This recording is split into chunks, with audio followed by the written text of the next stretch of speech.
So with the S650 Mustangs being finally launched and people are finally getting the deliveries of their Mustangs, and we're glad that Ford kept the V8 for the S650 Mustang, but how long can it sustain it? Hey guys, welcome to Red 50. Thank you for tuning into another video. If you're new to the channel, thank you for stopping by. Make sure you subscribe and hit the notification bell so you don't miss out on future videos. So in today's video, I want to discuss something that Ford has also made a statement in terms of how long they can keep the V8 and the Mustangs, and are we going to have a Mustang that's going to be a hybrid or complete EV? Before we talk about the statement that Ford has made, we know that muscle cars are just associated with a V8 engine in them, and that's the typical image of a muscle car that you think about.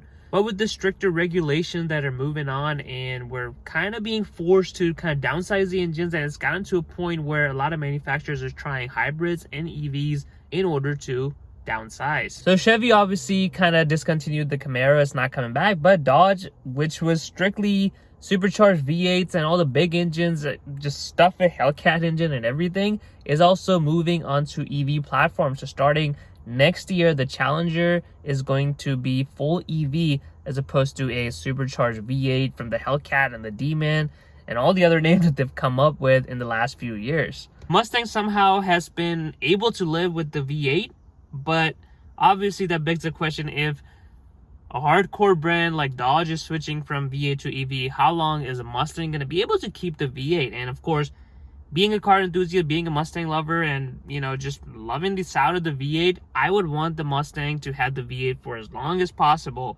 which is kind of what Ford has said too. So Ford came out with the statement that they're aware of obviously the regulations and the stricter standards for the emissions, but they are committed to keeping the V8 as long as possible given the circumstances with the regulations and emissions requirement. I have to give it to Ford that in this day and age where everyone's moving to EV, they're still wanting to keep the Mustang with the V8 as opposed to other manufacturers who have just given up, and they have, like the Camaro, Chevy has just given up on that platform and it's not coming back. Dodge is getting into the EV industry now with the Challengers, so Ford is still trying to keep the V8s alive, and I have to give it to Ford, especially not only just the V8 but also the manual transmission too. So what Ford means is obviously the reason for all this downsizing is the stricter emission regulations and the standards in general. So Ford would have to comply with that as well, which means we could see the Mustang going hybrid or EV at some point in the near future.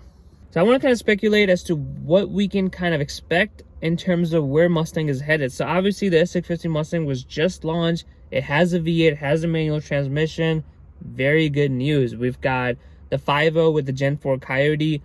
I'm sure there's going to be a Shelby that's going to come in too. Not to mention they reviewed the GTD, which has a 5.2 liter supercharged V8 engine. So they're definitely committed to the V8s, but they're eventually going to have to cave in and go hybrid. So I think, just my pure speculation, just kind of seeing the industry trends, they're probably going to keep this V8 for a couple years or so, and when the S650 Mustang is due for a refresh, so maybe like around 2027 or 2028, probably going to more than likely introduce a hybrid variant, which would be either a hybrid V6 or even a hybrid V8, but I feel like that would drive up the price so high as it would be like a hybrid V8 for a Shelby, but not for a regular GT.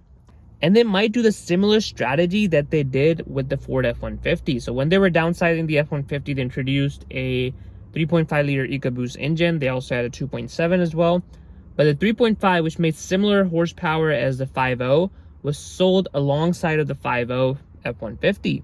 Where Ford kind of let the customers pick, they had both of them at a similar price, similar horsepower, and obviously because of the different engine, they drove differently, and they had a different tow rating. The miles per gallon was different, and Ford kind of let the buyers pick, and eventually the EcoBoost kind of took over. So I feel like with the Mustang, Ford is probably going to be doing the same thing, where we're going to start off with a GT, getting a downsize to a hybrid V6 or something like that, as long as it's feasible in terms of cost, and it'll be sold alongside of the 5.0 V8, basically making the same amount of horsepower, and the buyers will be able to make a decision on their own. Eventually, we know the V8 is going to be phased out, so I think Ford is going to do that just to kind of show the consumers that the hybrid technology, the EV technology is getting ready, it is there, and eventually it's going to move on to EV. But I don't think the full EV transition for the Mustang is going to happen in this generation. it's probably going to be the 8th generation of the Mustang. This one might be cut short. Typically the Mustang generation is 9 to 10 years long, but I feel like this one is probably going to be cut short because we were supposed to get a completely new platform, but because the way the industry is moving, Ford kind of basically modified the S550 and put it out there basically. So it's not really a new platform, which I don't think Ford is going to keep it for 10 years. So what's probably going to happen, they're going to cut the generation short and keep it for like 6-7 years, and mid-refresh we're going to see a hybrid variant, and eventually for the 8th generation of the Mustang, which maybe S650, who knows, we're probably going to see a full EV Mustang. It kind of hurts me to say that out loud, like an EV Mustang, because the whole charm of having a Mustang is the exhaust. Like obviously a fast car, but also the exhaust. The V8 exhaust is a very important part of a muscle car ownership. When Ford takes out the V8 from the Mustang, I don't know if a lot of Mustang enthusiasts are going to be happy. Well guys, that's all I got. Comment below, what are your thoughts on the EV or hybrid Mustang? Do you see that happening in this generation, or is it going to be the 8th generation? And if it does happen, are you going to abandon Mustang? Because one of the main reasons people buy the Mustang is for the V8 exhaust. I hope you guys enjoyed this video. Make sure to subscribe to Red 50 for more videos.